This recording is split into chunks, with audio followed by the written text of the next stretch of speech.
Kasi mapagpalang araw po sa ating lahat. Ako si Godfrey Quizon and this is my devotion for today, March 4. And ang topic po natin for today is Davidic Covenant. So, the scripture po natin for today is 2 Samuel chapter 7 verse 8 to 16. Haba-haba po siya. Nabasahin ko po. Now then, tell my servant David, this is the Lord Almighty says, I took you from the pasture from tending the flock and appointed you ruler over my people Israel. I have been with you wherever you have gone, and I have cut off all of your enemies before you. Now I will make your name great, like the names of the greatest men on earth, and I will provide a place for my people Israel and will plant them so that they can have a home of their own and no longer be disturbed. Wicked people will not oppress them anymore, as they did at the beginning, and have done ever since the time I appointed leaders over my people Israel. I also give you rest from all your enemies. The Lord declares to you that the Lord himself will establish a house for you. When your days are over and you rest with your ancestors, I will raise up your offspring to succeed you, your own flesh and blood, and I will establish his kingdom. He is the one who will build a house for my name, and I will establish the throne of his kingdom forever. I will be his father, and he will be my son. When he does wrong, I will punish him with the rod wielded by men, with floggings inflicted by human hands. But my love will never be taken away from him, as I took it away from Saul, whom I removed before you.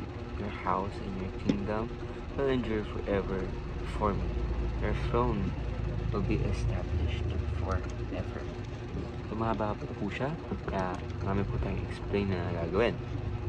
So, ang ibig sabihin ng context and background po ng Davidic Covenant is God's eternal promise to David. So, this covenant po was given during a time where when Israel had finally found stability under David's rule. So after years of war po, David had secured Jerusalem as the capital, defeated his enemies, and brought the Ark of the Covenant into the city.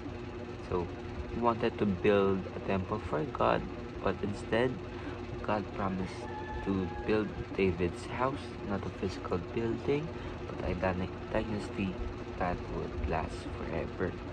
So, although David's son po, Solomon, did build the physical temple, so the ultimate fulfillment po of this covenant is found, of course, in our Lord and Savior Jesus Christ.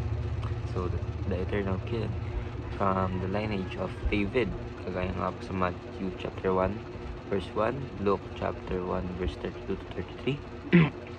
So, the Davidic Covenant po is significant because it points po directly to the Messiah, sabihin si Lord Jesus. So, that God's kingdom will be established forever through Jesus. So, teachings po natin for today is David's son will be the builder of the temple. Ibig sabihin, Solomon built the physical temple, but Jesus, the true son of David, built the spiritual temple, the church. So David's son will rule the nations rin po with the scepter. So, ibig sabihin po nyon is Jesus is the King of Kings who rules with righteousness and justice.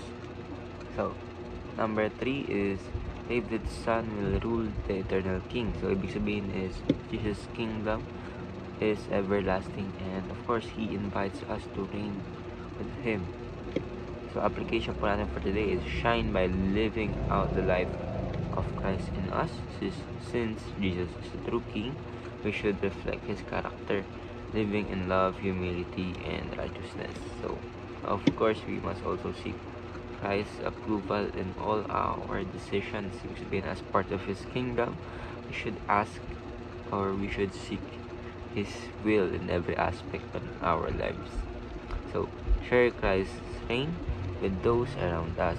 We are called to proclaim His kingdom and invite others to experience the eternal life and salvation that He offers to us. So, ayun lang po. Ako si Godfrey Quizon and this is my devotion for today, March 4. Sana po ay marami kayo natutunan. Ayun lang po and God bless.